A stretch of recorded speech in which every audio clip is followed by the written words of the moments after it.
Yo, Happy Friday. yo, yo, yo. Happy Friday.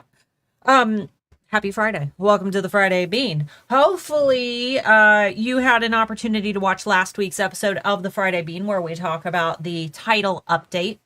I have been getting more and more emails about that asking, when do the changes go into effect? When do I have to make these updates? You don't. You don't. Please go watch that episode of the Friday Bean. I'm actually going to be publishing a shorter video on Tuesday just to further, beat a dead horse and make sure that everybody is on the same page, because we've already had several sellers go in, make a bunch of changes to their listing. Now, granted, it's not their fault, because the way that Etsy has set up this new, update your titles tool thingy. In fact, maybe I'll pull it up just to show you guys how easy it is. Mark hasn't even seen it yet, if I'm logged in. I am. Let me show you how easy it is to accidentally screw up your entire Etsy shop. Thanks, Etsy. Thanks for making it so easy to mess everything up. Okay, go ahead and share our screen. We will be getting into trends in just a minute. But if you are in your Etsy search and visibility page within your shop manager, you might see this and think, oh no, this is important. This is something I need to do. This, I need to hurry up and make sure that I click this. And then you click update titles. You click to review your listings, and you have all of these title recommendations. So the original titles are here, but this is what they recommend changing them to. If you click save and continue, it will update all of your titles. It'll update every single title that is checkmarked. Don't do that. Don't do that. Don't go in and change all your listings at once. You can stop sharing. Because from what we've seen, Etsy's algorithm has not changed. They just want everyone to follow, better customer-friendly practices, which makes total sense. Etsy data over the years has, shown that consumers are more likely to complete a purchase, or, the listings are more likely to convert with those more clean looking titles. However, if you've already built up good listing quality scores, if you've made a bunch of sales on a listing, if Etsy has already figured out who to show your listing to based on the keywords that you've had in your listing, and you go in and change that, despite the fact that Etsy says that these shorter titles might convert better, you are undoing everything that you just told Etsy that you want to be known for. And if you were to accidentally click that save button, that's it. You have just gone in and updated all of your titles. So if you want to do Etsy's new suggestion thingy on listings that aren't selling, or if you're adding new listings to your shop, absolutely do it. It does make sense that the shorter titles are more likely to convert. However, listings that are already doing well, don't touch them. This isn't an algorithmic change as far as we've been able to see. Leave the listings alone. Leave them alone. Leave them alone. But we, over at eRank, we have been keeping an eye on things, and so far nothing has led us to believe that there's any algorithmic change that has taken place as of right now. If that happens, we will make sure to let you know. And in order to make this, this change a little easier on sellers and to hopefully, help them, over at eRank, we did publish a bunch of education letting sellers know not to go in and change everything, since Etsy did a very bad job of, they usually do, but they did a bad job of letting sellers know, hey, don't touch things that are doing well. But we published education over there, and we also, for free accounts, you can now monitor more keywords for the Spotted on Etsy tool. That way you can keep an eye on your organic rank. And since that is plugged directly into Etsy's API, what you're seeing is your actual search ranking before personalization is applied directly from Etsy. So we're going to leave it up until, I think, Christmas. You guys will, I think, free users can track 5, and pro users, I can't remember how many we bumped your guys's up to, but either way, go in and track some good keywords that you want to be known for, just to keep an eye on things. And if everybody's rank all falls at the same time, then we'll know, okay, that was an algorithmic change. But It's been, I can't even remember the last time that Etsy made an algorithmic change. Pam, are you here? When did you say yesterday was the last time Etsy made an algorithmic change? It's been a long time. I mean, Etsy's constantly making tweaks to the algorithm, but actionable algorithmic changes that impact sellers to a degree where we are told to take specific actions, it's been a long time since that's happened. But anyway, guys, that's not what we're chatting about today, but I am going to continue talking about this for the next a while, just because I want to make sure that nobody accidentally changes something that need not be changed and, end up messing up your shop right before the holidays, which several sellers have. We've had several sellers say that they've gone in and made some changes and it's messed everything up. Okay, so all of that is out of the way. Before we get started with our trends today, I do want to quickly mention that these are our early trend analysis. It's kind of hard this early on, but we are noticing over at eRank in the updated keyword tool, the keyword tool beta, over the last few months, we are seeing searches for the word Christmas, the little conversion badges popping up. And what that means is that not only are people highly searching for the word Christmas on Etsy right now, they are completing transactions when performing that search. And that is huge. It's so big. Yeah, so we want to make sure, why is this not loading? We want to make sure that if you're working on Christmas related items, you're getting that done as soon as possible. There it goes. Okay, so there's too many redirects. We need to fix that. This one isn't a redirect. This one is straight to the page. I don't know what the deal was. Okay, Very so strange. before we get started, today, I did want to let you guys know, go ahead, that the registration page for the Alpha Holiday Bootcamp is now live. Can you check and make sure I put that in the description? I believe I did. So this year's Alpha Holiday Bootcamp is going to be a little bit different. Handmade Alpha Academy students, you get this for free. Please don't sign up for this. You don't need to sign up for this list because then you're going to get marketed. If you are a paid Handmade Alpha Academy student, not just like a YouTube subscriber. Yes. We have a lot of people that have that confused for whatever reason. Yes. If you are in Handmade Alpha Academy, do not sign up for the priority pricing list. You don't need priority pricing. You get it for free. For everybody else, if you're thinking about taking the Alpha Holiday Bootcamp this year, it is going to be taking place from September... What day? Starting on September 9th, it'll be a daily video, a daily workshop that you'll get to watch. And we are focusing this year on Etsy SEO. Now, day one will be the same as every other year. We're going to talk about the marketing psychology. My video is pretty much going to be exactly the same. We can go back to this page in just a minute, but my video is going to be pretty much exactly the same. You guys still get the marketing calendar. And for those who are, who have no idea what I'm talking about, you get a full-fledged marketing calendar to follow, so that you know exactly what to post on social media, when to post on social media. You get a ton of Canva marketing templates, posts, and stories. You get, Christina Nicole will be including all of her product photography videos from the last few years. She won't actually be creating new content this year. So we're just cramming all that into day one for those who haven't gotten to go through it or who need a refresh. And then starting on day two, it is all new material this year. We are going to be doing Google Analytics tracking with Anthony Wolf. He's going to be teaching you how to set it up, how to fix it if you messed up setting it up, how to connect it to eRank, what you need to be looking for when it comes to Google Analytics, why it's important. You're going to be learning how to appropriately structure your tags and titles based on Etsy's new updates, their new practices for titles that they just released. So we're already giving you guys resources to do that. You're going to be learning how to optimize your time better when working on things like your SEO and things that you don't need to worry about, like things that, that a lot of sellers waste time on that aren't important. You're going to be getting so much. And then on the final day of that, there's going to be a live Q&A, which there will be a replay if you can't make it live, but there will be a live Q&A session. And this coaching call will be the eRank staff. So it'll be a smaller group and you guys will be able to ask questions specifically about Etsy SEO and eRank, and it's the first time we've ever done a coaching call like this. So go ahead and share your screen again. The link to join the priority pricing list is down below. The doors to the boot camp will be opening in 5 days. And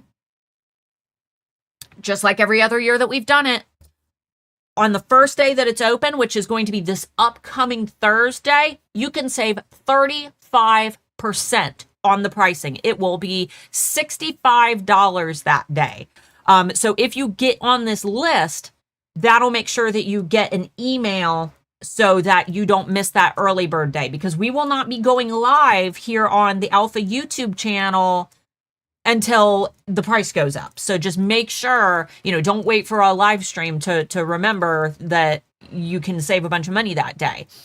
Then on September 5th and 6th, the price will go up to $100. That's our general enrollment pricing.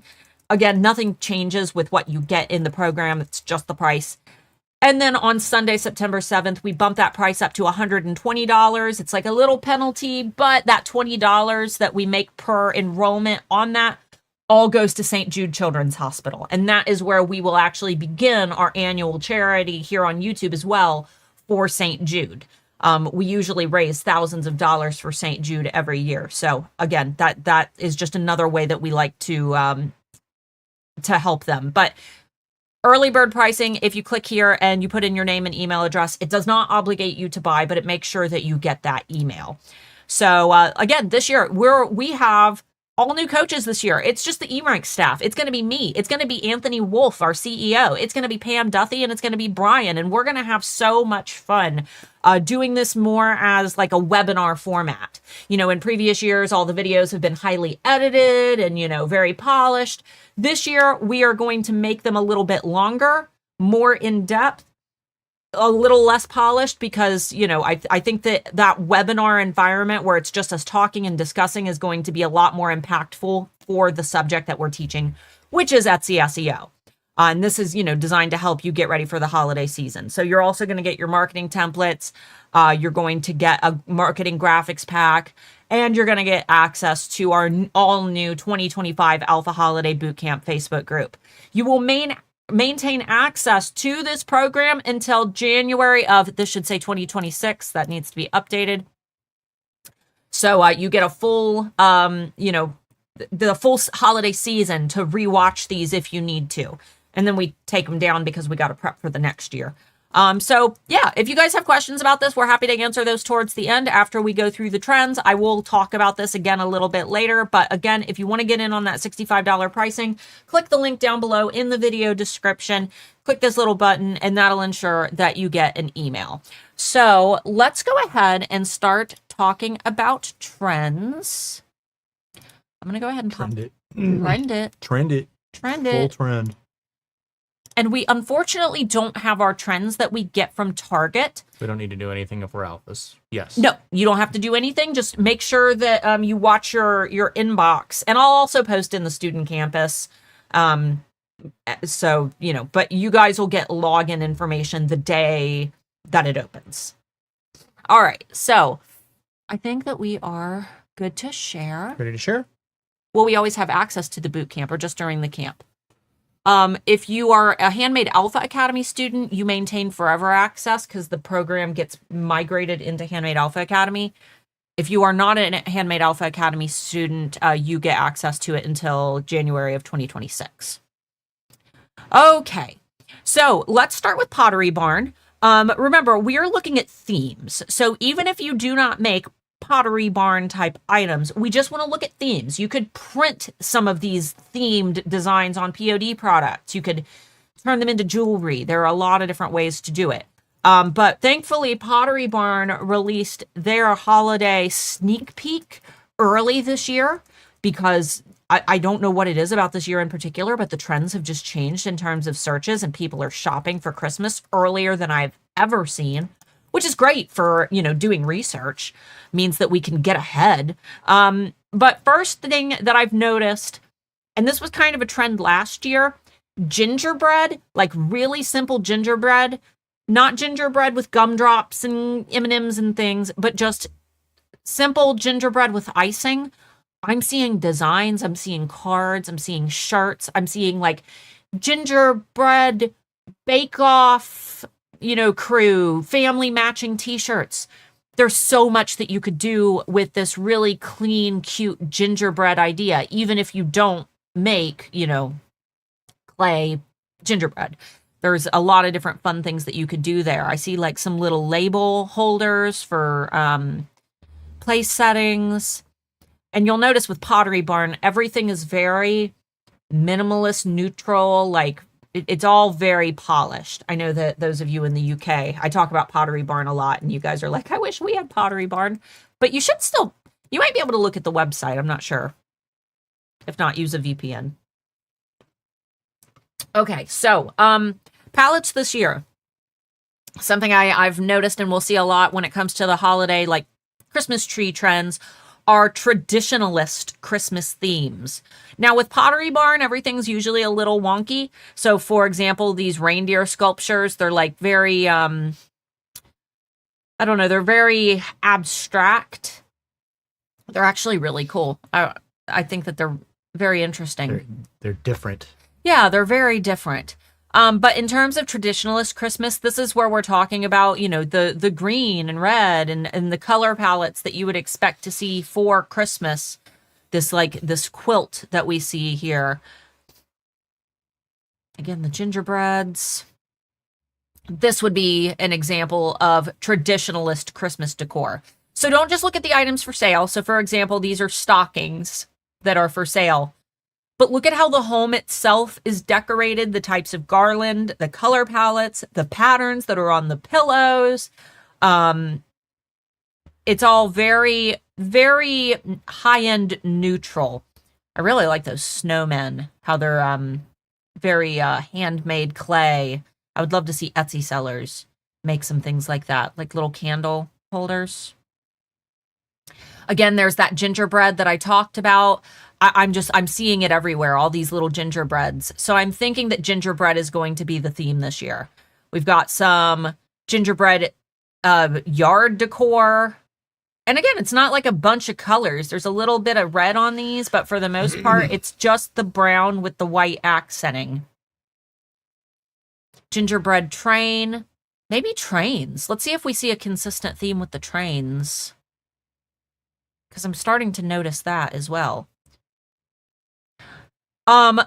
So garland that is more natural, other elements, not just pine elements in your garland, but I'm seeing all kinds of like little berries and baby's breath and all kinds of things incorporated in. And this might be important for those of you who do printed florals as well. If you do any type of printed designs, trying to layer in some other elements that you wouldn't necessarily consider Christmassy, but that when paired with the Christmas, it looks really nice. Lots of whites and golds this year. Mm-hmm. There's more gingerbread. Whites and golds, very minimalist. Little tiny red berries. We see those here. We saw them over with the garland. They were very popular last year. Again, if you're doing any type of prints with floral accenting, maybe trying to incorporate in those teeny tiny little berries or frosted berries with that little bit of like frost and snow on them. More of the gingerbread. Man, the gingerbread, I think that's going to be the thing. Got some stockings, more of the traditionalist Christmas. Mm-hmm. More gingerbreads.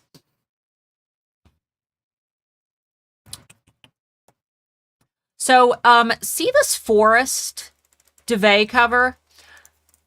I'm seeing that, and we'll look at it one of the other websites that we look at. Not necessarily Christmas environments, but winter, like skiing, winter forests, forests with, deer and moose and bears, kind of like cabin decor. I'm seeing quite a bit of as well. Things that fit for Christmas, but that you don't necessarily have to take down right after Christmas time. Maybe you leave it up for January and February. Why can't we look at Target this year? They don't have their stuff out yet. Yeah, they haven't put it out yet. We're gonna have to wait a little while to look at what they have.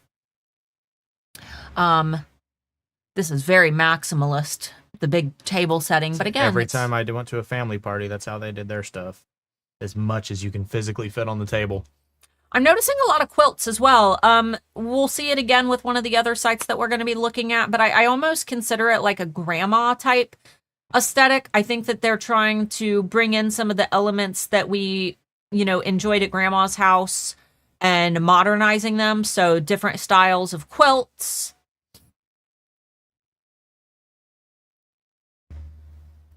Lots of natural elements. But the colors and textures this year are very natural. I actually like that candle holder. It is very pretty. Mm-hmm. It's not worth $62, but it is very well, pretty. Pottery Barn is ridiculously expensive. They beat up a 2x4, put some metal things on it, and then just drilled a few holes. It's like $4. Puppies this year. I noticed this with fall, and I actually released it in my holiday trend report. Or no, it was a holiday trend collage that I did for Halloween. It was puppies in fall outfits. And I had said that I anticipate that there will, also be puppies in Christmas outfits or just winter clothes, like little beanies and scarves and things. And I'm already starting to see it. All different types of puppies too. Labradors, trendy breeds of puppies, but patterns with lots of puppies. Seems like plaid is big again. I think especially with US stuff, plaid's always going to be huge for Christmas. Yeah. Again, lots of those gold accents. Faux furs. The plaid with the faux fur. Faux fur is actually, I think it's been the last 3 years that we've been seeing plaid. What about the boots with the fur? The boots with the fur. People always look at me in the club when I'm wearing them. Yeah. The whole club always stares at me. I don't like it. We've got more. See, this to me is like grandma's table setting where you go to grandma's house and all the plates and things are just perfect, but there's also that modern twist. Oh, I love the colored glass. So beautiful. I have been eyeballing some colored glass. More of that plaid. We're also seeing that a lot for fall as well. Here's some of those like little, I guess Santa is on these. But, they're more like nature environments. He's sledding, he's skiing, just little patterns. This reminds me of like bed sheets in the 90s. Does that make sense? Where you would get just like little characters and things all spread out. Really cute, though. Outlander. Little cute table settings. Plaid, wood accents. Pottery Barn's overpriced, but man, I love walking into one. It smells so good. It's always so pretty. There's some more of the little kind of gingerbread houses, little berries on the trees. It's like the only place my family shopped on my mom's side. Gingerbread. I was going to say, not your mom. Your mom and dad was po folks. Not always. They were poorer than your rich family. For a while, we weren't, actually. Your rich families. They're not that rich. No, they're just snooty. They just act rich, Let's say they're like $90K a year families. They're not that rich. That's interesting. And half of it goes to beer, so. The peace sign? Yeah, it's neat. Am I being called? No, it's just your music upstairs that's way too loud. Sorry, I have music on for the dogs. See, there's, again, those little environments. It's white, but just little... They're all watercolor, too. Have you guys noticed that? All of the patterns on everything have been watercolor. So that might be something to take note of. Why am I getting an ad right now? Little gingerbread. More of those little berries. More of that gingerbread. I love the cable knit. More gingerbread.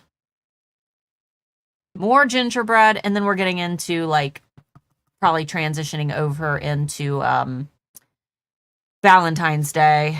Okay, well, I'll just close and reopen the tab. All right, I think that you guys have gotten a decent idea. These are really cute. Lots of good textures. Gingerbread, plaid and gingerbread apparently. And watercolor trees and environments. Those bras bell candles. I just imagine like a bra that has 2 brass things coming out the front so you can put candles in so you can see at night. It's my walking around at night bra. Your walking bra. It's like Madonna's big pointy bra, but with little candles. Mm-hmm. And giant ornaments. We'll look at these in just a few minutes because Pottery Barn is more interior than exterior, but with exterior homes, big giant Christmas decorations. I don't know how we could incorporate those into handmade businesses, but I do think that it's interesting. I really like this the knitted, the Fair Isle sweater. I'm big on Fair Isle sweaters. If you guys haven't noticed, around fall and holiday time, that's literally all I wear. We have a metal or a wood rod in our closet that holds our clothes up, and she has so many sweaters that it is bowed like 4 inches down in the middle. I love sweaters. And half of your sweaters are still in a box right now. I know. I need more room for sweaters. We need a bigger house so I can fit more sweaters. There's a lot of peppermints too. Lots of white and red peppermint. Okay, I think we've gotten a pretty good idea of Crimbus. Let's go on to this article. So this one is a little different. I found some of the trends in here to be very interesting because they were different. Black and white. You know, I actually really like this. I think that this is a very interesting aesthetic. Now, I can't really picture my own home doing all black and white, and it looks like little accents of green, but it is very pretty. I could see this easily being incorporated over to those who do more gothy type Christmas things, at incorporating in, you know, blacks and whites with some snowflakes, but I really like the aesthetic. And I mean, the tree is still green. It's not like it's intended to look gothy, but I do like the aesthetic of this one. It's very different. Go away. Okay, shifting colorways. One of the biggest trends across wholesalers, which that's always important because wholesalers are the ones who are going to dictate what goes out in the masses, is the change in holiday color palette. Red and green come to mind for the holidays, especially Christmas, but consumers are branching out to incorporate a variety of colors into their holiday decor. So the traditional red and green color scheme that once dominated Christmas decor is fading away. Now, I don't think it's going to entirely fade away. In fact, we're going to also see that traditionalist Christmas is making a huge comeback where people want just the loudest green and red possible. But we're also seeing kind of this terracotta. We're seeing this very deep emerald. Let's see. Moody colors like forest green, wine red, burnt terracotta, dark gold, and charcoal black. So not quite black, but like a grayish black. These are 70s colors. My entire home growing up, because I was a 90s baby, but I lived with my great grandma. So her home was still decorated in 70s palettes. This was the palette of her home. Her home, the walls were orange. The couch was dark burnt orange. The carpets were brown. And the lamps were like a sage green, this exact color of like a yellow and like a cream white. I'll have to show you guys pictures of our old house. It was like the worst color palette ever, but modernized, I like the palette. I'm also seeing a lot of paper decor. I think that this comes with the desire to create products that are not so wasteful.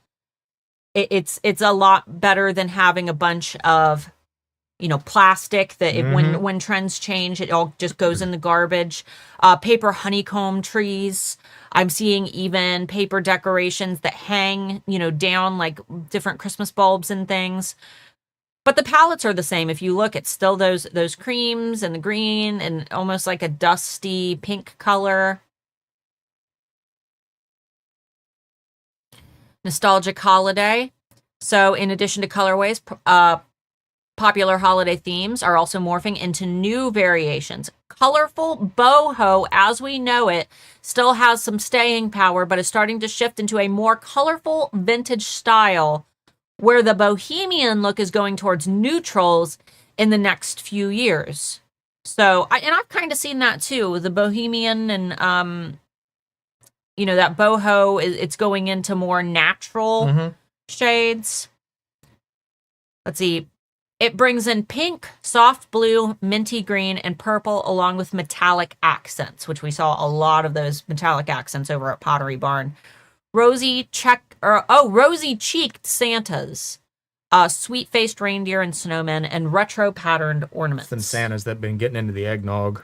Then little, I don't know, I remember Santa. when we go to the Santa Museum at the Clifton Mill, a lot of the vintage Santas have really, really rosy cheeks. Yeah, of course. Let's see. Glamorous holiday. Opposite of vintage holiday is the modern glamour trend. So we kind of saw this at Pottery Barn, the gold accents and things. Integrating black as a holiday color. Black, white, and gold holiday collections will continue to gain popularity as tastes trend towards a simple look to integrate into everyday decor. So not as jarring. Pam said, which cheeks on Santa? Depends on how naughty he is. Naughty Santa. Is it naughty Santa or is it nice Santa?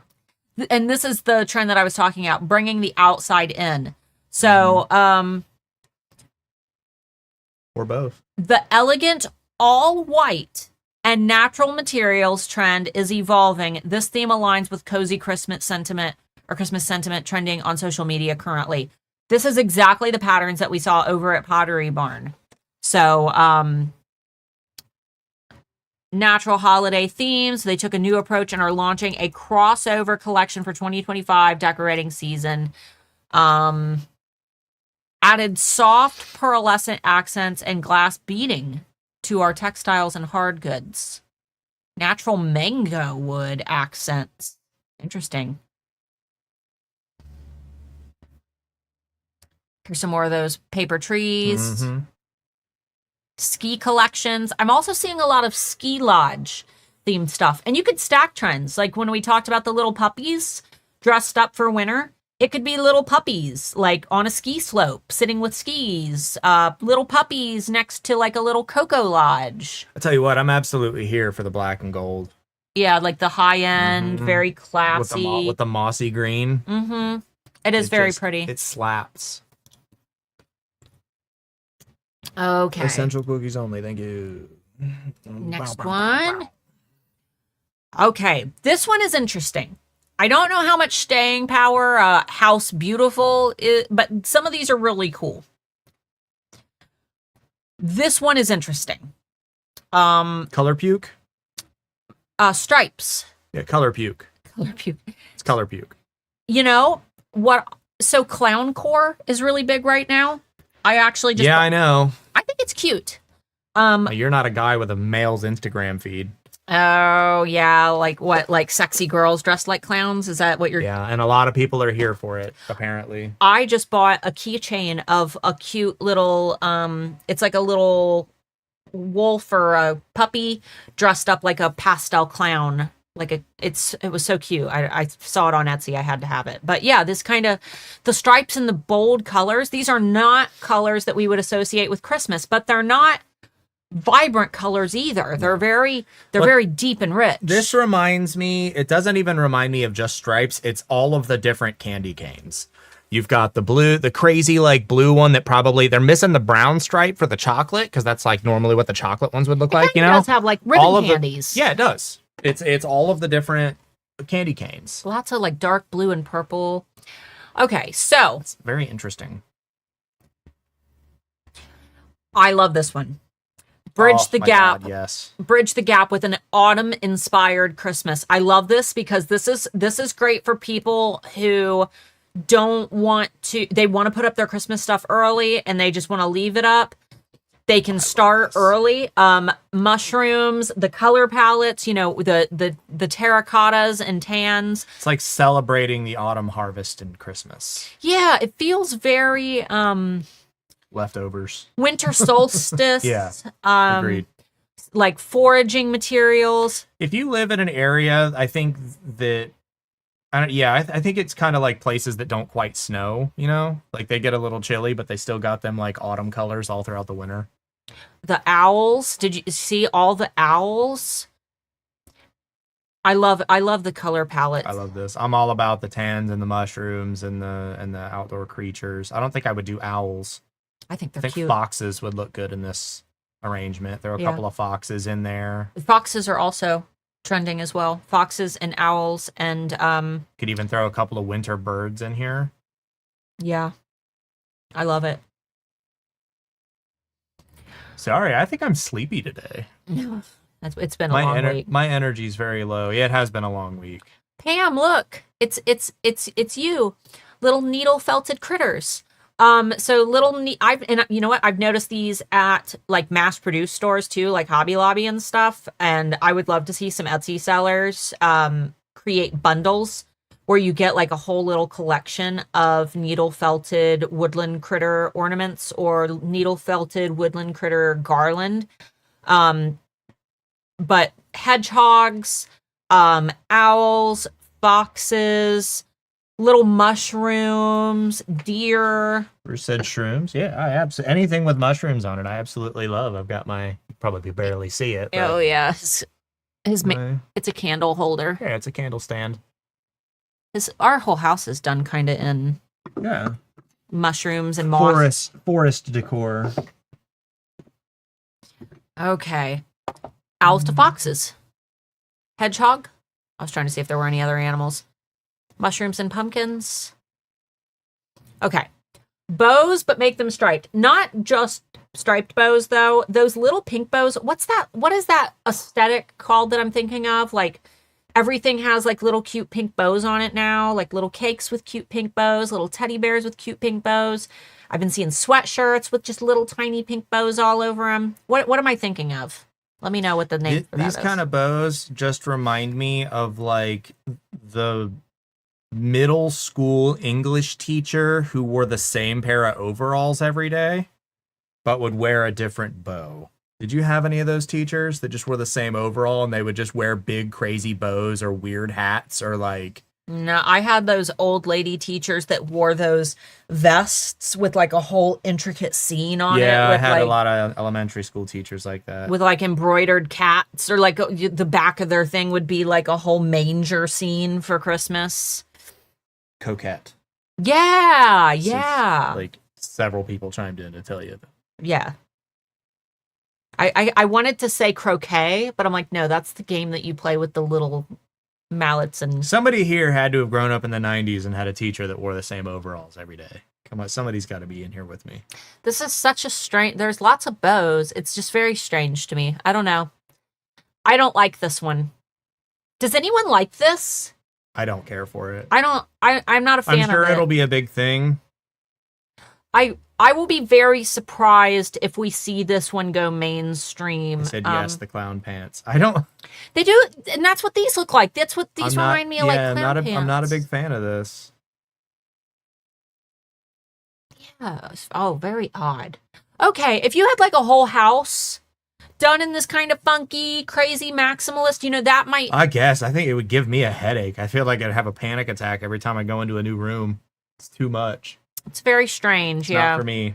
And I like bright colors. I'm into the trippy, my whole, you guys don't see it because I take it down for the live streams, but like all the trippy, crazy, like 70s and 60s trippy animations, like I love that kind of stuff, but I can't, the stripes it's too much.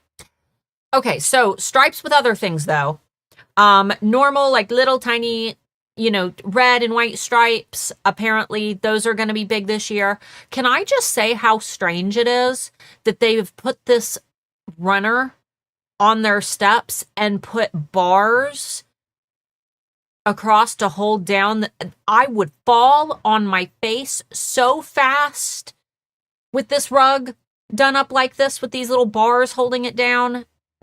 This is a slipping. You can see it coming. This is a fall risk. Oh, 100%. You're going to come down that with just one too many drinks and just go straight into that wall, not knowing your depth perception. I slide down. At the very least, they've got holders so the rug can't slip. That's what those are. Those are rug holders, but still. You can see it bulge. I would slip. Yeah, I would absolutely slip. Somebody said it's called dopamine decor when you're doing like all the crazy colors. Yeah. So decorate like that and then take some gummies. I'm sure it'll be fun. I mean, maybe. I like the maximalist decor. I'm actually in a bunch of maximalist Facebook groups where they do, you know, their whole homes like that, and I love it. I just don't know if I like the big clown stripe bows, but these are cute. Yeah, those are fine. I don't have any problem with that. It's just when you have a bunch of colors together that don't match each other, I don't know, makes me anxious. These are kind of cool. The black I love that. with the black and white. Yeah. I like. 100%. My house would be decorated similar to that all year round, other than the Christmas stuff, if it were my choice. I love the black and white. Yeah, this is beautiful. I really do like these. Can you tell I'm an old school goth kid? And these aren't even really Christmassy. These lots of bows, guys.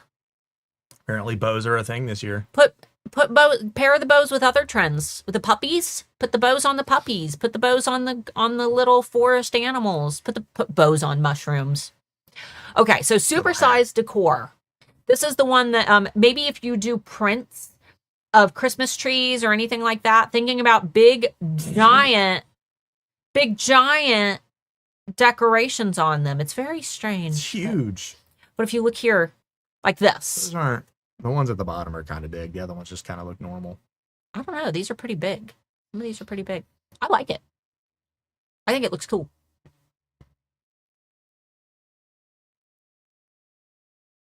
Okay. Nostalgia. Vintage inspired aesthetic. Okay. So vintage ornaments. I have noticed that a lot of people in some of the maximalist groups that I'm in are talking about searching for actual vintage ornaments. These ornaments here that have the concave centers. These are, let's see, I have some ornaments from the 70s that were my grandma's like this. I've got 2 left. I've broken all of them, but I have 2 real glass ornaments that have these concave centers. And I'm seeing a lot of people in the maximalist groups are actually searching for real, authentic, vintage Christmas ornaments. So for those who sell vintage, might be something to consider. Again, if you do prints, you could do, I could see some pretty wall prints or things with these vintage style ornaments on them. They go for tons on eBay. I bet. There's those little berries again. Lots of those for Christmas nostalgia too, Pam. I'm all about it. The gold accents. I think this is a UK site as well. Yeah, this is a UK site. Yeah, I like vintage Christmas even before my time. Oh, it's not even nostalgic for me. 50s to 70s. And I like the modern spin on it. If you actually look at photos, like at least my family photos of 70s Christmas, I was not a fan, like the glamour shots beside the Christmas tree. I've got so many glamour shots of my grandma in her cocktail dresses beside the Christmas tree with all the tinsel, the plastic tinsel all over them. But I like the class. It's very classy. Tell me you don't have small kids without telling me you don't have small kids with those giant ornaments. Oh, yeah, for real. Oh, yeah, they get broken day one. We were a rambunctious dog. We were plastic ornaments with our daughter when she was little. She's a teenager now, so. Cute. I love him. Oh, he's so cute. Or she. I guess she wearing pink. You know what, dude? Whatever. You can wear whatever color you want. Very cute though. Very cutesy. The stripes, the bows. It kind of reminds me of the Halloween decor that we saw with all the pink cutesy. Very glitzy. Is there a name for it? You said I love 50s decor. I wasn't huge on 50s decor, and then I started looking up into a 50s style smoke room aesthetic, and I'm in love with it. Playful sugar plum shades, retro motifs, iridescent finishes. So a little bit of nostalgic, but at the same time a little bit of modern.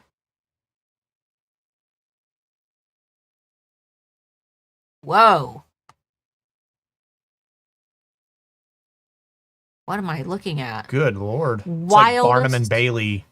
Wildest Christmas yet, with clashing colors, pink pony carousels, glass bow bubbles.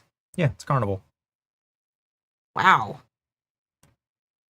Even her fingernails are blue with the stars. Yeah, this is very Christmas carnival. I really like, if you look at the pattern though on this, that painted vintage, it almost has a hand painted for the runner. This could be really fun though. This could be a really fun idea for clothing, for cards, for prints, for jewelry. the little stars and things. This trend could apply to a lot of things. All right. I don't know. It's very interesting this year. So that's all we have for the trends. If you joined us late, I did just want to quickly mention, and if you have questions about it, I'd love to answer those live. Our Alpha Holiday Bootcamp will be opening for enrollment this upcoming Thursday. And let me tell you, though it's going to be open for 4 days of enrollment, you're going to want to buy it on Thursday because you're going to get a 35% discount. You can find the link to sign up for this waiting list down below in the video description, and that will make sure, all you got to do is put in your name and email. That'll make sure that you get an email when doors open. It doesn't obligate you to buy. If something pops up, it's fine. We understand. But it just makes sure that you get that email so that you don't miss our early bird pricing day, which on that day, we only charge $65. We give a 35% discount on early bird day, September 4th. Then general admission pricing starts September 5th and 6th, which is $100. You get the same thing no matter when you join. You just get that discount day because when we started doing these boot camps several years ago, everybody wanted us to have a window when they could get it for a little cheaper. So we're like, okay, we'll do it for a day. However, if you wait till the last minute and you hold off until that Sunday, you have to pay $20 more because we donate all that extra, $20 per person to St. Jude Children's Hospital. And that's also when we will kick off our annual charity for St. Jude. So if you don't want to pay more, make sure that you join on Thursday, September 4th. And if you're afraid you'll miss it, just sign up here. That way you get that email letting you know. This year's boot camp is going to be a little bit different than previous years. I should also mention Handmade Alpha Academy students don't sign up for this list because you guys get access for free. Every year you get all the boot camps for free and you don't need to sign up for the list to get it. You'll get your enrollment stuff sent to you. Okay, so day one, for those who have been to the boot camp in the past, day one is going to be the same as every year. I wanted to change it this year, but my students told me that they love having the marketing calendar and the marketing psychology lesson and all of the templates and stuff. Day one's going to be the same. You're going to get all that stuff, but you're also going to get the videos from Christina Nicole about product photography. So you're almost getting like what would have been days 1 and 2 of the boot camp last year. You're getting those all in one day. So day one is going to be the biggest day of the boot camp. You get the most stuff that day. And then the day 2 of the boot camp, we start with all new material. This year's boot camp is going to be more of a webinar format. So it's all pre-recorded. You can watch your lesson anytime that day, or if you need to watch it later, that's fine too. You get access till January 2026. But we're going to be just doing cheap and dirty recordings of us, doing our presentations. I'm not going to highly edit them. We're going to keep them very organic. It's going to be me, Anthony Wolf, our CEO at eRank, Pam and Brian over at eRank, and we're all going to be working together to create different lessons to help you with different elements of Etsy SEO, understanding the best way to format your title and tags, keyword research, utilizing some of eRank's tools, making the most of them. Anthony is going to be teaching you how to set up Google Analytics, how to fix your Google Analytics if you set it up wrong, how to connect your Google Analytics to eRank, and how to use the information that Google Analytics is giving you and why you need that. And Google Analytics, it's so important for Etsy. You will actually be able to see the exact keywords that are leading to people buying things in your Etsy shop. You can actually see which keywords are making you money. And you can only do that if you have Google Analytics set up. So he's going to have a big walkthrough included with that. And then again, you also get the marketing calendar, Trello template. You get tons of Canva marketing templates for stories and Instagram posts. And those have all been updated to the new portrait size for Instagram. You'll get access to our private bootcamp Facebook group for 2025, where you'll be able to ask questions. I've got everybody, everybody's going to be in there, Pam and Brian and me. I don't know how much Anthony's going to be in here because he's our CEO. He's very busy, but we'll be in there to answer questions. this is a typo. I need to update it, but you will have access until January of 2026. So the boot camp enrollment days, again, the 4th through the 7th. You're going to want to get in on the 4th, though, so you can save money. And the boot camp itself will start on the 8th. It'll go from the 8th to... How do you open your calendar?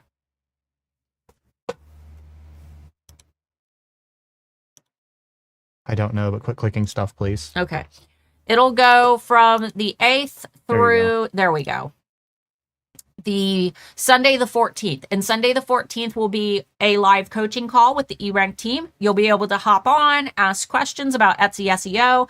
It's the first time that we've ever done like a big group coaching call like this for eRank with Anthony and Pam.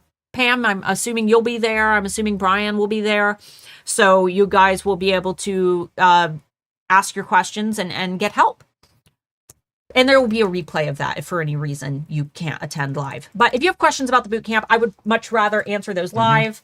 Yeah, and you guys don't have to submit questions about the bootcamp. It's just best that you do that here so we can answer them, like Sure. she said, live. You guys want to go ahead and get your questions in? I'll go ahead and... There was some discussion talking about Christmas and the origins of Christmas. So Okay. while we're waiting on questions to get in, just a little educational thing because it actually stems into a little bit of modern marketing psychology later on. So Christmas, people were talking about how Christmas was a pagan holiday. Somebody said that's funny because Saint Nicholas was based on a Christian saint from, I forget the actual century. So it's interesting. So Christmas actually predates paganism by quite a long time, goes all the way back to ancient Rome, and I have an actual fact sheet here. So Saturnalia was something that was celebrated. It's the same thing as like the winter solstice celebrations, which a lot of people also bring into the pagan religions. Norse ideology doing the winter solstice. There are origins in that. Christians actually didn't celebrate the birth of Christ until the 4th century. So that Christmas wasn't even a thing for Christians until about the 4th century. And likely aligning with the 25th, since very likely if Jesus was around, his birthday probably didn't fall on the 25th. No, it would have been in October. It would have been, yeah, it would have been closer to October. And actually the date of the 25th likely is because they wanted it to align with already existing pagan festivals in order to convert people to Christianity to be able to celebrate with the Christians. Yada, yada, yada. And then when it actually comes to Santa Claus, it's kind of interesting because we don't know. Likely St. Nicholas was the start of the modern interpretation, but actually the imagery, again, derives from paganism. It's likely a combination of what St. Nicholas was and what he did and his kindness to people, but also Odin, which I know is there's a lot of reading you can do into this. It's pretty interesting. But the modern day Santa, can anybody name who the modern day Santa is actually attributed to? It's a very big company that's still very active. It's Coca-Cola.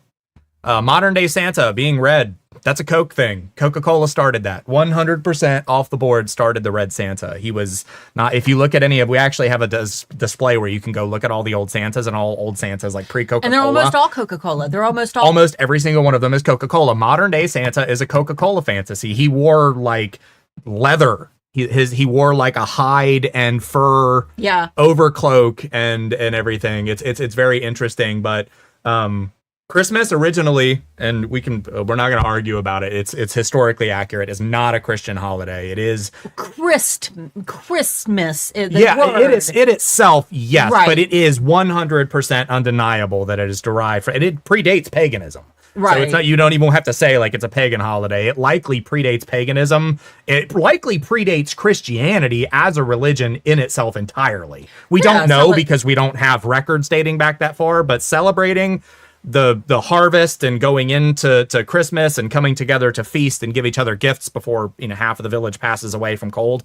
Right. That's likely something we've been doing for the entirety of humanity. It probably wasn't always on the 25th, but usually Saturnalia was like the 13th through the 20th, sometimes extending up to the 25th of December, depending on the weather and all these different factors. Celebrations of seasonal changes, pivots of seasonal changes. That's.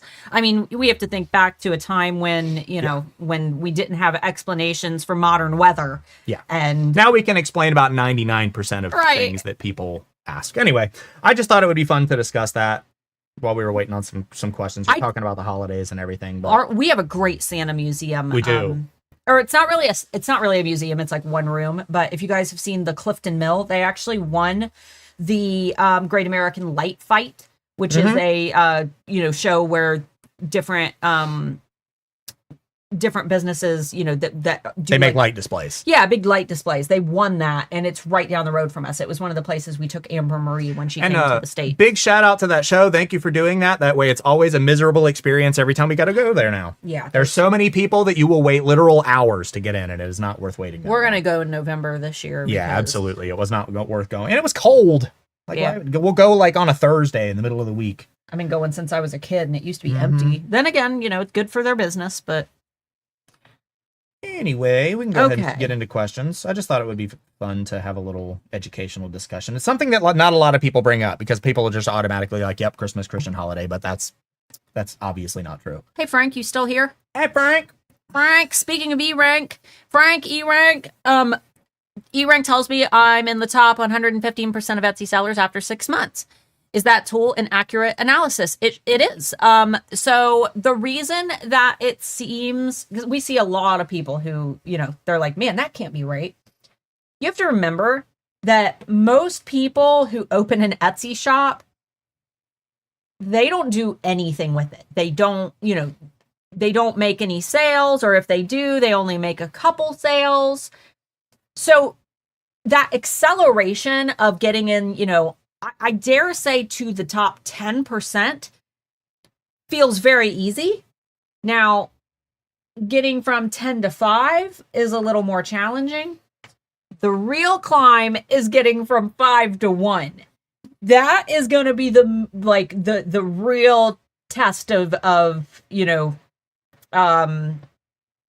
I think it's more like longevity and who's willing to stick with it, because the 5 to 1 is the one that's the climb that's going to take you the longest. You said, sorry, top 11%. Top 11%. So yeah, wait until you hit that top 5%. Say top 115 Etsy sellers. You must be doing pretty good right now.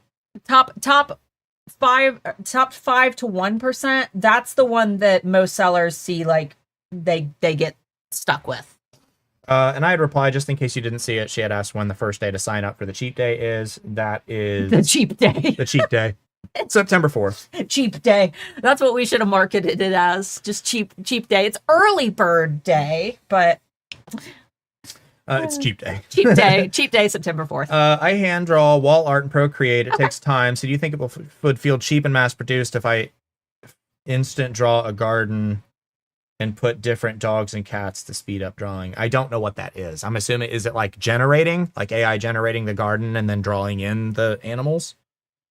I'm not sure.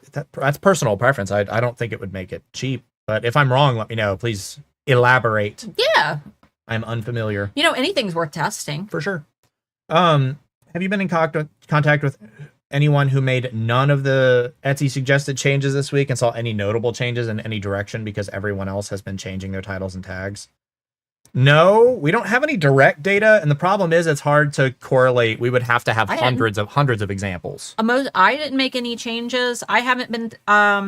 I'm going to be running some tests that Pam wanted me to run. I've been kind of actually leaving things alone just to keep an eye on things, but no, nobody has really noticed any changes.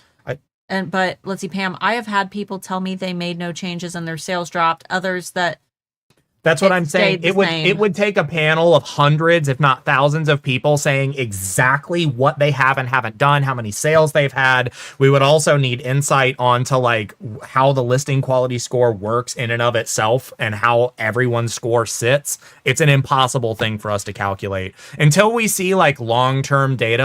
I haven't made any of the changes in my shop. It's going to take years to build that kind of data because you could contribute that to local changes, economical changes, government change. There's so many factors that go into why people are and aren't buying things that it would be impossible to correlate specific things that Etsy's doing into what is affecting your shop. Because of course there are people saying, yeah, my shop sales went down this week, but who's to say that they weren't going to go down anyway? If I had $1 for every time somebody contact me to say, Is there something up? My sales seem abnormal. Like that's even we see that at eRank as a tool. We see different. Oh, our signups are low today. Oh, our signups are high today. Oh, that is completely normal. It's just when you're micro obsessing over those numbers, you might start to see patterns that aren't actually there. Until we are able to observe this at the macro scale, which we are trying to keep an eye on, at eRank, obviously we hear a lot of different feedback. So if a lot of people were to report something all at once, then we would definitely know. As of right now, we just got to play a wait and see game. And Mahad said, no, I hand draw. I don't understand what you mean by saying if I instant drew a garden and put different. I don't know what you mean by that. Yeah, Could you elaborate on that statement a little bit? I'm not quite under. Put it in like third grade dumb as dirt terms. I'm not an artist, so. Right. But either way, the advice is still the same. If you're drawing it, then it's yours. Yeah. And nothing is going to cheapen what you are doing. Yeah. So. I didn't make a single change, and my views of sales have not been negatively affected.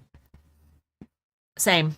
Everything's about the same for us. And I mean, my shop, it's not like I have books and cold brews we use mostly to test and experiment with, because I need to have an active shop to be able to test things on the eRank side. What time is the Sunday Holiday Boot Camp live coaching call? It'll probably be at noon, right? Yeah. Noon Eastern, same time as the Friday Bean. Yeah.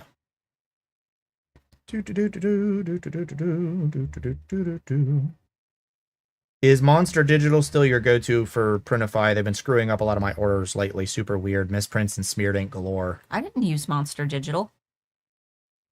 I don't think I use Monster Digital. What?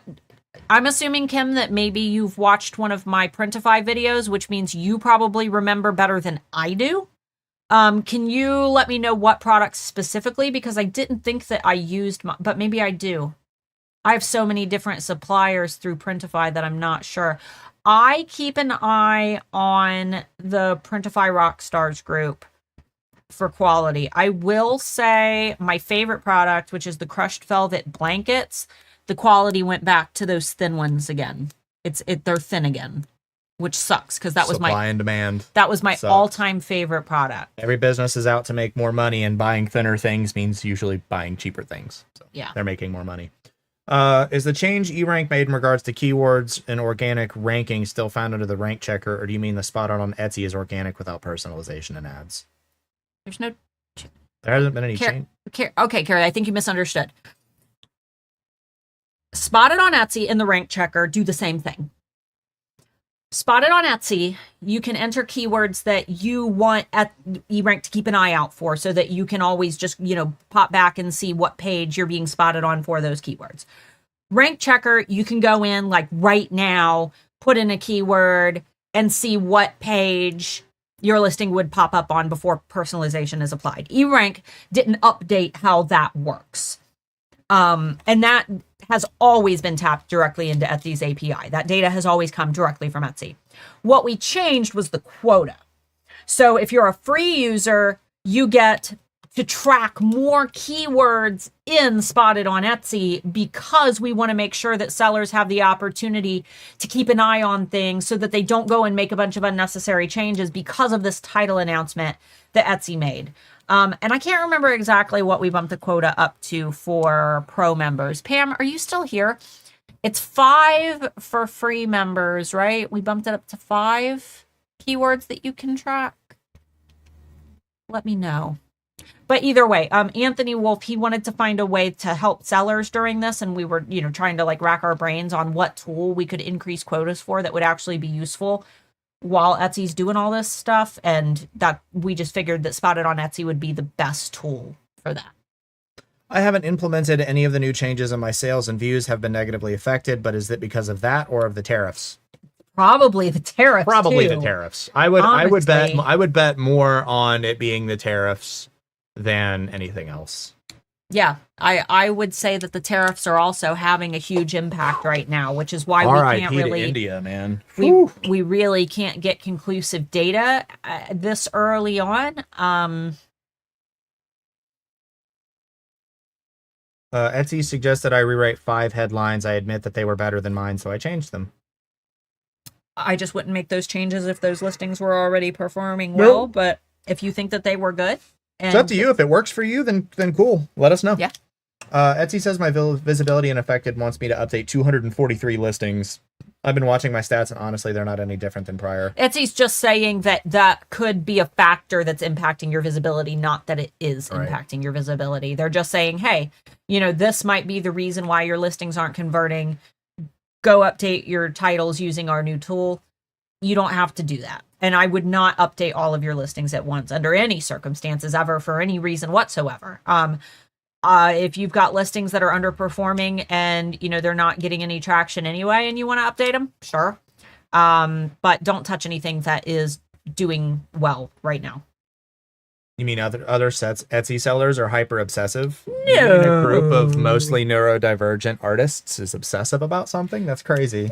No. That's crazy. I think she's saying she wants to draw a garden scene and switch out the dog for a cat. Oh yeah, I draw in layers, so drawing a garden, putting in a dog in one listing, then a cat in the same garden. I don't see anything wrong with that. See, especially with you hand drawing, I don't see a problem with that because some people like dogs, some people like cats. You could even have different types of dogs and different types of cats. Yeah, I don't see an issue with that at all.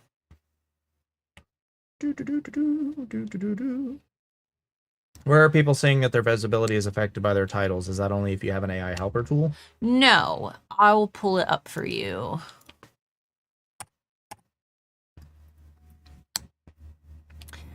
So in your search visibility dashboard, which is the little dashboard that Etsy added a while ago, they do make it look very threatening. Okay. You're good. You might see this. Oh no, one factor risks lowering your search visibility. And then you click view your search visibility and then you see this. Oh no, make your titles clearer. And then you can click update title. I thought that was a good idea, but I guess you can't see it. Etsy scales terribly. And then it tells you to review your listings. These are the AI generated titles. These are your original titles. If you click save and continue, it will change all of the titles that are checkmarked to the titles that they're recommending. So don't click save and continue unless you want to make those changes. I would not recommend changing all of your listings like that. No, never do that. If you're going to do that, duplicate the listing and try out their suggestions. Don't do it with your original listing. I don't think that's a good idea. So what I'm going to do, unless you're like morbidly terrible at doing listings, I guess. I'm going to go through. Is that all the listings that it has selected? Just those? Yeah. So this one I don't really care. Because it said there were like 67 of them. I want to make sure that it's not. Yeah, okay, it's 10. Okay, I'm going to update one. Weekend Essentials, Bookish Tote Bag, Book Lover Gift. That's funny because Etsy told us not to put gift in there. I wouldn't change that unless this isn't selling. No, this is their title they generated. My title is Weekend Essentials, Bookish Library Tote Bag, Book Lover Christmas Gift for Readers, Teachers, and Librarians. I'm going to click save and continue. I just want to see. And then just close it. Don't do any more. Well, I'm going to close. I'm going to X these out. And just a heads up that we are officially licensed by these authors. You cannot make Court of Thorns and Roses and From Blood and Ash merchandise without an official license. Why do they not have a select all button? Because they want you to do all of them. Watch it change all of your listings anyway. Well, I figure it would be better for me to do it rather than them end up. Oh my God. I'm going to... Okay. Keep asking questions while I go through and uncheck this these. This just became a time sink. Rest in peace for those of you who have like 6,000 listings. They're just going to hit. I thought you used them for sweatshirts because Swift POD was trash. I could be wrong. I pulled those blankets too. I will double check. We did switch our sweatshirts. I know we did print on American Heritage and we had to switch to jerseys. I didn't think we used Monster Digital, but I could be wrong. I believe Michelle is the one who made that switch for us. I'll have to get back with you on that. But the last that I had sweatshirts, the newest ones that we ordered, they were really nice. Okay, so so after you go through, it will say one listing title updated. Your new title will show up in your shop, and then you just click done. So cool. I guess that's it. Okay. I've had the opposite. No changes, and my sales are up 300% since they put out the title thing. And then the very next one, I made the changes, and I've seen a big uptick in sales on items that don't typically sell. Correlation is not causation. One source is not enough to prove that that was the case. It could have just been enough for the fact that it was updated. Or I don't know you. I'm not claiming anything in particular, but maybe you were really bad at SEO. And we're not saying that you were. I'm not saying that you were. I don't know you. Maybe you were really bad at SEO, or the terms that you picked weren't actually going to work to begin with, and they picked some that were more in line with what would actually work for your product. I don't know. There's no way to really tell. But again, correlation is not causation. You cannot tell if that's actually what it caused it. I'll keep an eye on that listing though. Just that one particular. Can you switch off of something so bright though? Yeah, just that one particular listing. I'll keep an eye on it. But that's how you should be making changes. Don't go make changes to everything at once. Pick like a couple that don't sell at all and make those updates. But if you're seeing results, that's awesome. We just want to make sure that before we give that advice to sellers that we know for sure, because we've heard the opposite from some. I'm going to be making a video. I'm actually recording it today that we'll publish on Tuesday that basically says the exact same thing. Like, just be careful. Do what you want, but be careful. We are out of questions. Please get some. There's 270 of you here. I know there's at least one of you that has the question, or I'm going to have to cut the stream. Yeah, give us some questions, guys. How's everybody doing? How are you all feeling on this fine Friday? A couple people saying that Etsy's not suggesting anything for their listings. Not everybody has the tool yet. I don't think everybody has that new title tool. If we pay for the boot camp in Europe, do we pay a tariff on it? That's not how tariffs work. No. No. Tariffs are only going to pay if a physical product moves through a point of entry of the United States. It does not affected by digital products, and you wouldn't pay a tariff by buying something from us. It goes the other way around. Yeah. It's digital though, so tariffs won't affect it. It's unaffected. One thing I don't feel comfortable with Printify is that we can't delete designs we don't want. We can only archive the designs. And then somebody said you can delete them. Oh. I don't know. Going forward, should we be doing shorter titles and wasting space in the title bar? My titles fill everything up but are still readable and clear.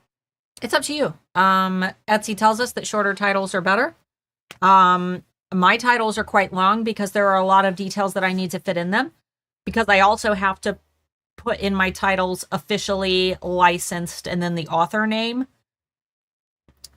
And because of that, my titles tend to be significantly longer than what Etsy recommends. But I think that it's all about performance.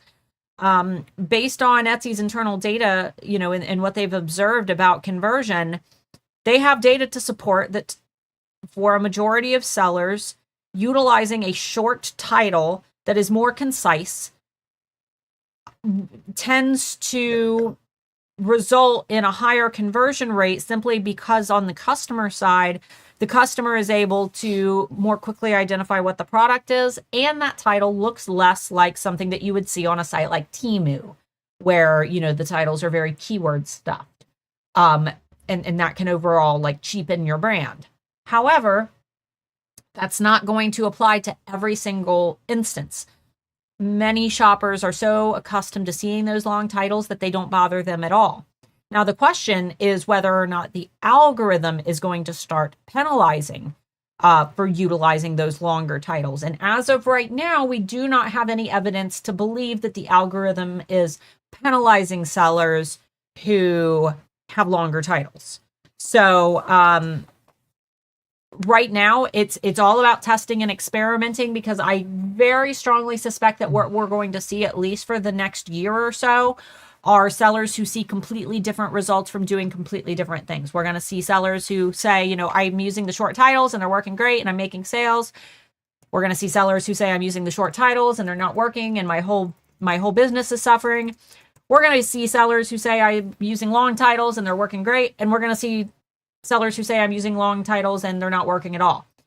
And then we have to also remember that it's not just about the keywords that you use, because a lot of these sellers might make crappy products that nobody wants to buy and they're blaming their SEO when in reality they should be looking at their products that they're designing. You know, there are so many factors that go into whether or not a business will be successful. And unfortunately, I think that a lot of YouTubers and influencers out there make it seem like if you have good SEO that you automatically are entitled to make money. And that's just not how business works.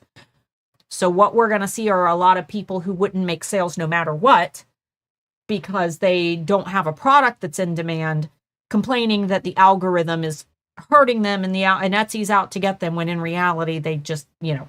And I'm not saying that about you. I'm just saying in general to make sure that you're being very critical of the things that you're hearing online when it comes to how sellers are talking about their slow seasons, because I think that a lot of this is going to be, you know, sellers who wouldn't be doing good anyway. You know what I mean?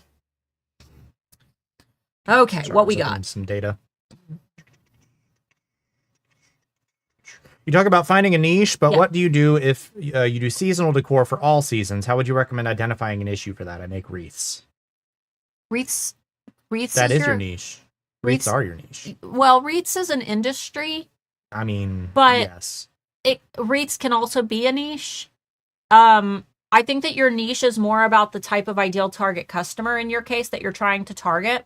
So wreaths that you make for a classroom door, for example, like different wreaths that teachers can put on their classroom door.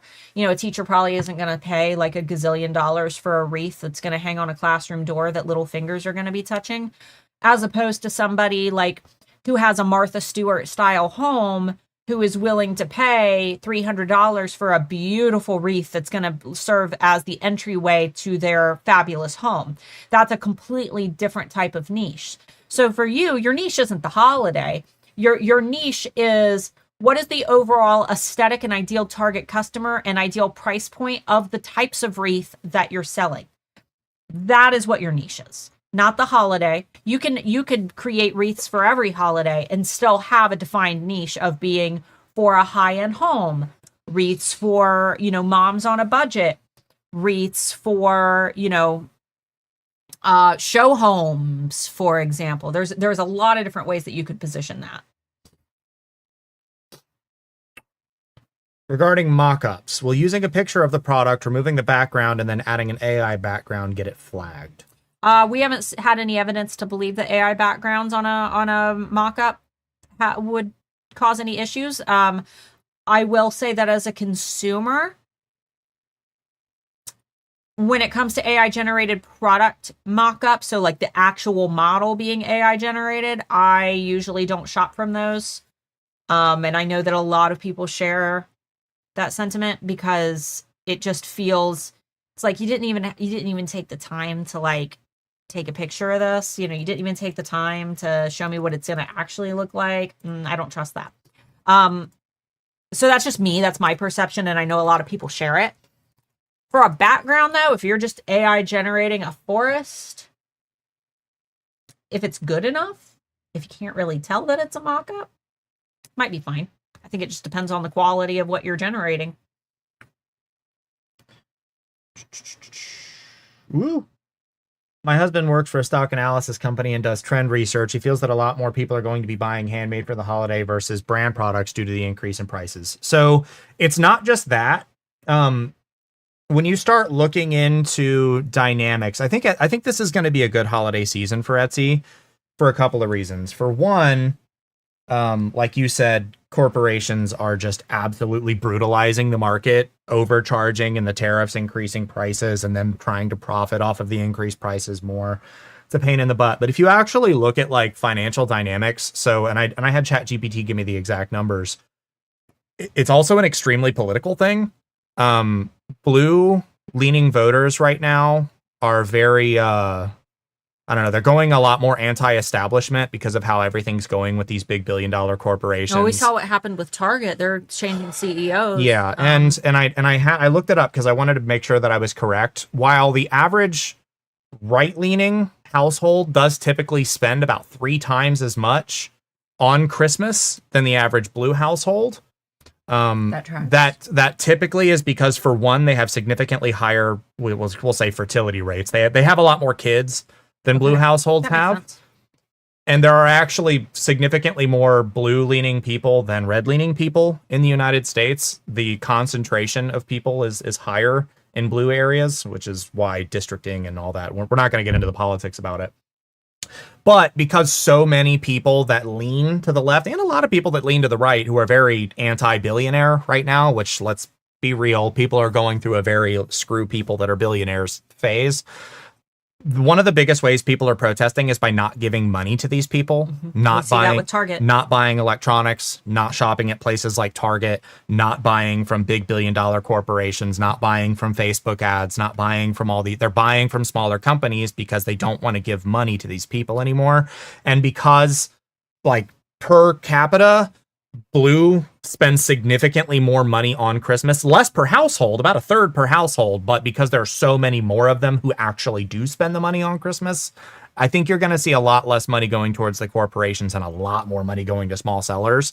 I don't know what that specifically is going to look like in terms of Etsy, but I do think that Etsy is going to have, even with higher prices, is going to probably have a better Christmas season this year. If Etsy was smart, they would start kicking up that marketing with, those cute stories and stuff now. Absolutely. Like, they need to start that now, and they need to start reminding people, like, shop small, shop with small artists, shop with creators. Here's an artisan story. Yes. They need to start running that type of, not the stupid, like their stupid Super Bowl ad. They need to start running heartfelt marketing. And you guys on your own marketing campaigns, I would recommend doing the same. When you are marketing, talk about, like, supporting a small business. This is where your money goes when you support my business. It goes towards clothing my child. It goes towards feeding my family. It goes towards, and if you are able to push that, it makes your consumers and your shoppers feel like they are doing something positive and putting their money in a positive place as well. And it makes them feel good about those purchases. So I would make sure, I personally, I mean, if I were you guys, especially if you're doing, like, handcrafted, like with your actual hands, I would make sure that every single one of your listings has at least one photo of you creating with your hands. Even if your face isn't in it, if you don't want your face in it, put your hands in the image and show that you are making that product. Buddy Pancake said, eat the rich. I'm not going to say eat the rich, but I will say that if you have billions of dollars and you don't run at least one soup kitchen, you're probably a bad person. There's so many things so many ways billions of dollars, but we're not going to get into this because it turns political super fast. But I agree, if you're not doing things to help people, and not just for the tax incentives. I'm also in favor of getting rid of tax incentives for the billionaires. But anyway, when Etsy said they look at the first image, do they actually mean the alternative text of the product image, or is someone actually checking the visual of the image? Someone? No. So we talked about this a little bit yesterday. Right now, we're only speculating. I don't think it's the alt text, because what they don't want is for sellers to improperly use alt text. That's not for keyword stuffing. That's for making sure that people who have visual impairments understand when they utilize their screen readers, something that reads what's on a screen to them out loud. If we're talking about someone who is blind, they still have to shop online. And when they hover over those images, a screen reader will tell them what the image is. So if you're just keyword stuffing it, not only is it a major disservice to that individual, it's also, that individual is trying to find the one listing on that page that's optimized for them. So I don't know, but I'm speculating that what they mean is, in our visibility dashboard, how it'll tell you, like, oh, we found issues with your listing or your first thumbnail photo. Your photo might need a higher resolution, or your photo's too dark, or don't use a collage photo. They're not necessarily saying that any of those things that they're penalizing you for, having a dark photo or having a collage photo, because sometimes you got to have a dark photo. If your product glows in the dark, you've got to have a dark photo. I think what they're trying to say is that this factor might be something that could be leading to a lack of visibility. They're not saying we're penalizing you because your photo's too dark. They're saying, hey, if this item isn't selling, maybe your photo's too dark and customers can't figure out what it is, and maybe that's the problem. So maybe you should increase the brightness of the photo. So when Etsy says that that first photo is impacting, how your products are ranking, what I think they mean is that it could be negatively impacting your conversion. And because, if it is potentially negatively impacting your conversion, positive conversions help your listing to rank higher in search. So it's not like 1 + 1 = 2. It's, 1 + 1 + apple + orange could potentially equal, you know what I mean? I don't think that it's as cut and dry as we're looking at your photos and we don't like them, so we're ranking you lower.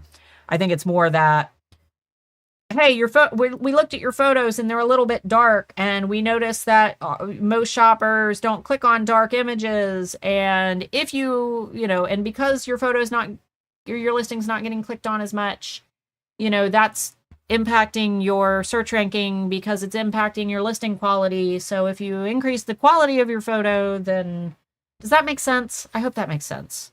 Well, I lost my place in chat, so that's okay. Did you hear my stomach growl? Yeah, I did. That's why I looked over here and was like that. Like, what? It was so loud. Screaming at me.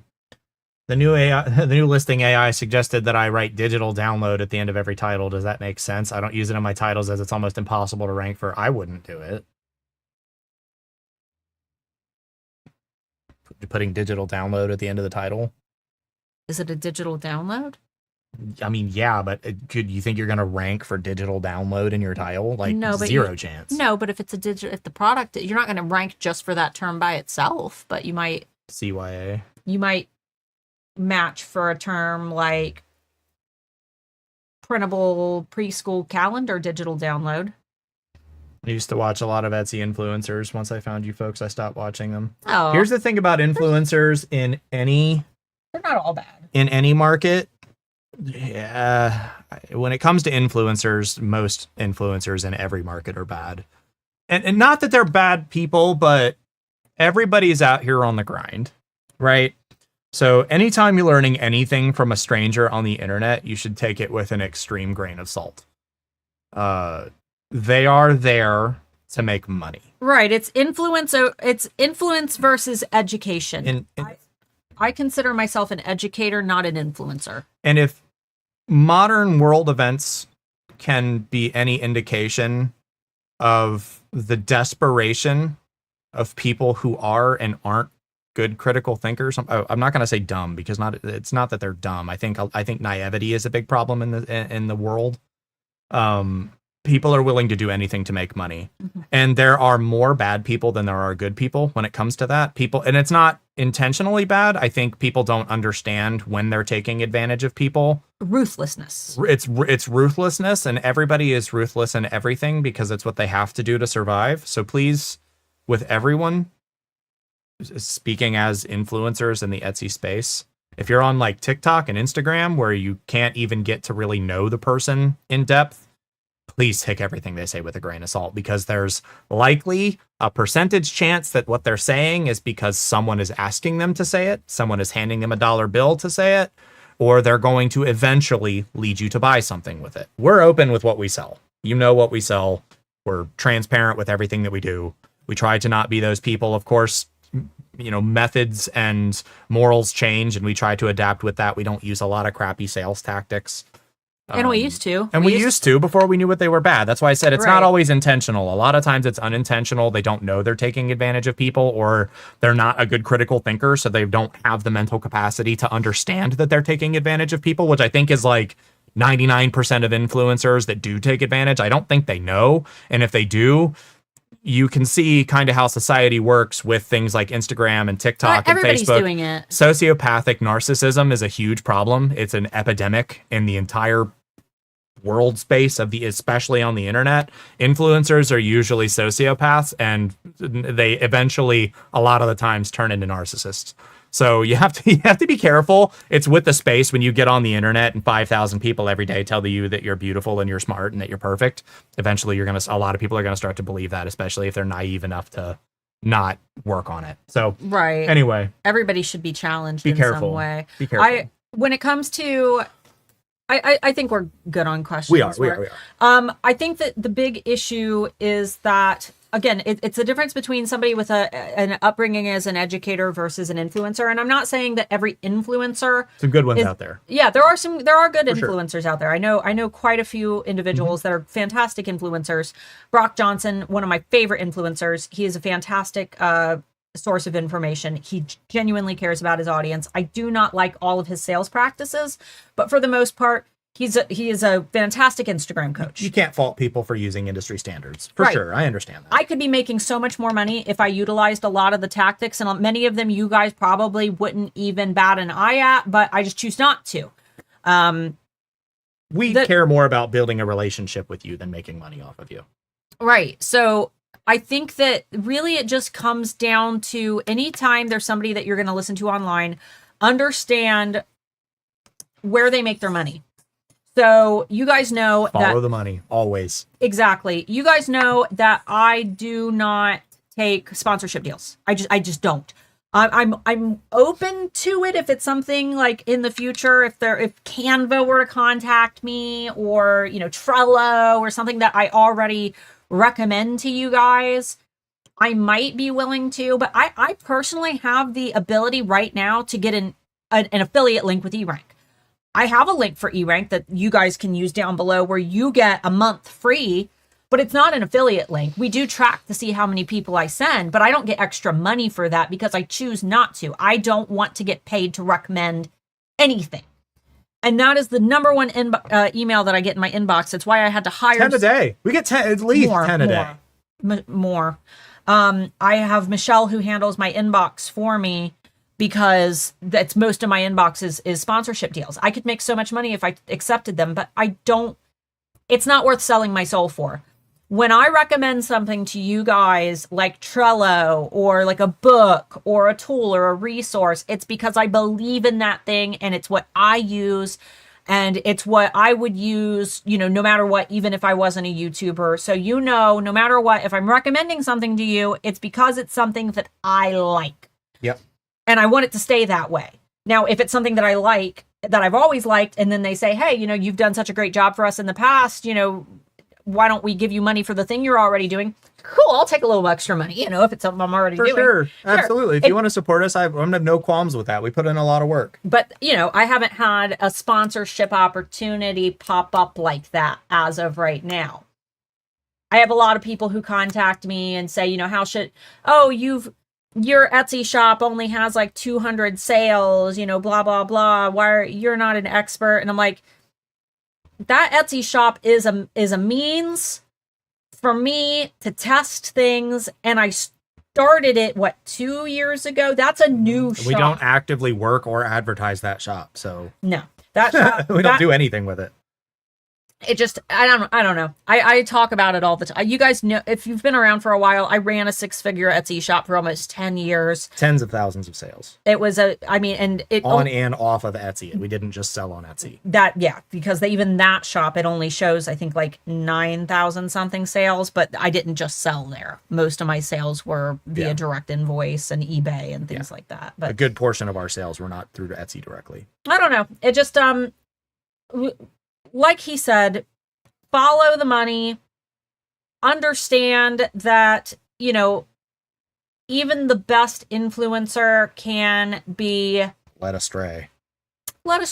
Recommend things just because there's a higher dollar incentive than, and I've learned that. Right, it's expensive. It must be good. Working with eRank, we've got an affiliate program over there, and we're kind of looking for influencers, but kind of like talking to different influencers and them saying, "Oh, I can't because I'm under contract with Sales Samurai, but once I'm out of my contract, yuck. Once I'm out of my contract, I'll recommend eRank." And I'm just like, contracts are gross.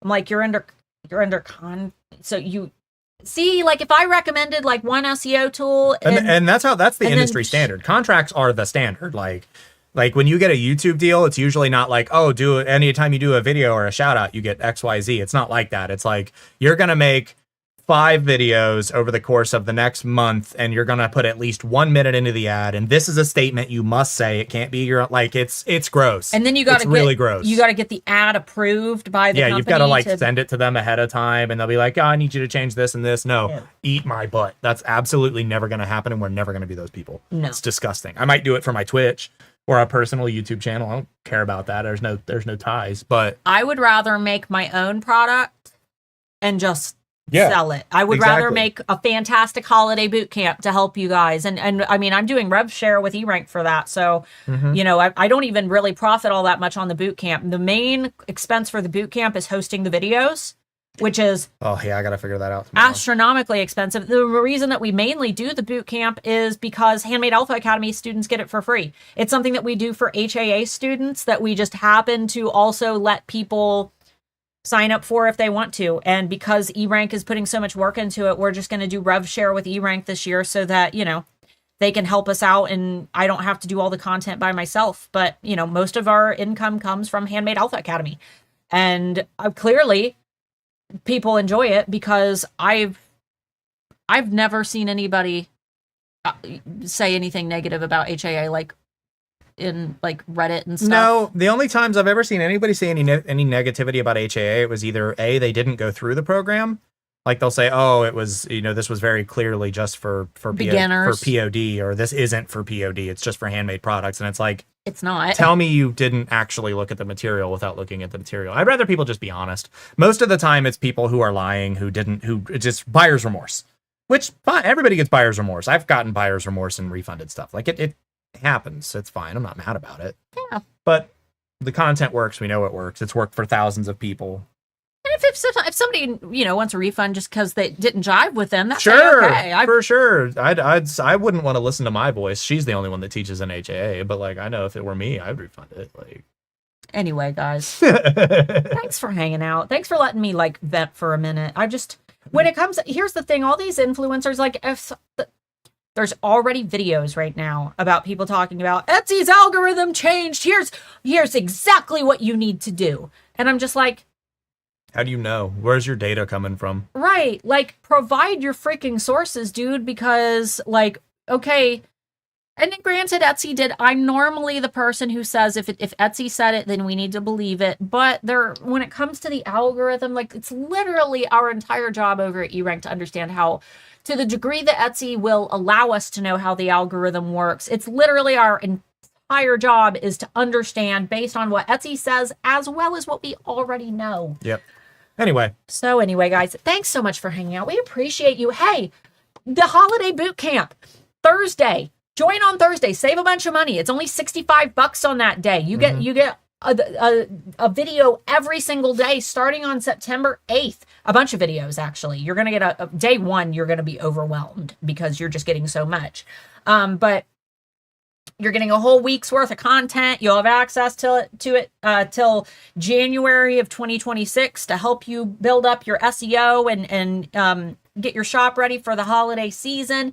Even if you're not ready for the holidays, or, you know, this is forever information. These are practices, not just to get ready for the holidays, but this is stuff that you're going to use forever. Once you learn this stuff, you know it. Once you learn good SEO practices, that's not just something that you use for the holidays. That's information that you just learn, you forever know how to do. It's the give a man a fish versus teach a man to fish. We're teaching you to fish. So how many people are normally in your yearly boot camp, if I may ask? Enough people. With HAA students, it was 530 last year, but we have over 1,000 HAA students. Yeah. So enough that Vimeo's top plan isn't enough, and we're about to have to increase our yearly spend on Vimeo by 1,000% in order to host it, because they're going to kick us off the platform.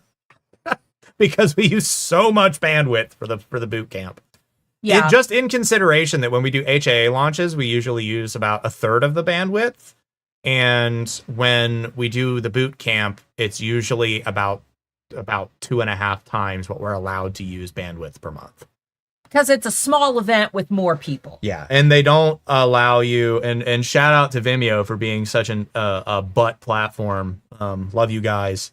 They don't negotiate. Their next step up is like a corporate account, and we're going to have to pay 1,000% for what we technically need like a 75% increase. So only for a couple weeks. Yep. Only for a couple weeks. And I cannot downgrade back. I just have to stay on that plan indefinitely. So yeah, they wanted what, like 10K? Last time we talked? It wasn't 10K. We currently pay, I forget, whatever their top 675. Whatever their top plan is, and it was going to be something like 5,500 to 7,500, depending on how things worked out per year. Yeah, insane. They're butt nuggets. Yeah, it hurts. It hurts. It's a big one. It's a big expense. Anyway, I'm actually thinking about just trying to publicly host, but I don't know if our website will support it. So that's my problem to figure out next week. It's a boot camp about SEO. The first day one is going to be all about marketing, but then the rest is going to be about SEO, data tracking, Google Analytics, good practices for tags and titles. The last day of the boot camp is going to be about mindset. We did a survey of Handmade Alpha Academy students and asked our students who attend every year, you know, what would you like us to add like to the boot camp? What would you like us to cover? And most of our students said mindset. So the very last day of the boot camp, it's going to be me and Mark covering mindset strategies and time optimization and working through stress as a business owner and tools to help you in strategy. So that we've never done anything like that for the boot camp. So most of it is going to be SEO, like the middle, but the first day is going to be marketing and templates and product photography and all kinds of stuff.